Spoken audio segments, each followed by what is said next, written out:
Olá, pré-2! Hoje vamos falar de animais domésticos e animais silvestres?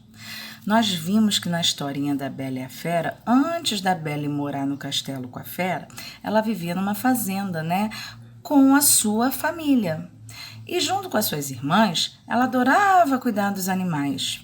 Então, a Betina adorava criar quem? Os porquinhos, a vaquinha, a Bianca adorava cuidar dos cavalos e a Bela falou que gostava dos animais domésticos, os cães e os gatos da fazenda.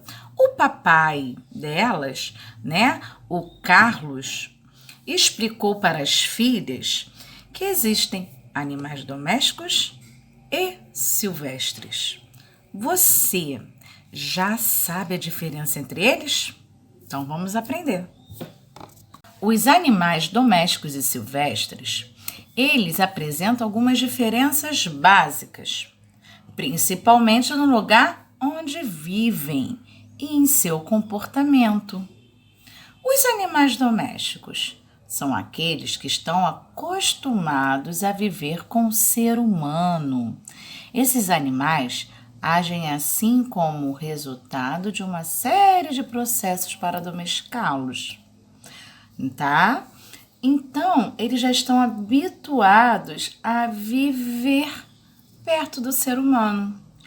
Então, os animais domesticados são aqueles já acostumados com convívio com seres humanos. Por exemplo, os gatos, as galinhas, os cachorros, os cavalos, entre outros, são exemplos de animais domésticos. E os animais silvestres? São aqueles animais que não estão acostumados com o convívio com os seres humanos. Quando eles são retirados do seu habitat natural, de onde eles nasceram, de onde eles sabem viver, eles têm dificuldade de se desenvolver. E os animais domésticos não. Eles se desenvolvem de uma maneira fácil. Porém, os silvestres têm essa dificuldade. Muitas espécies são praticamente incapazes até de sobreviver num cativeiro. E, além disso, os animais silvestres podem até mesmo apresentar um comportamento agressivo quando eles têm contato com as pessoas, com o ser humano.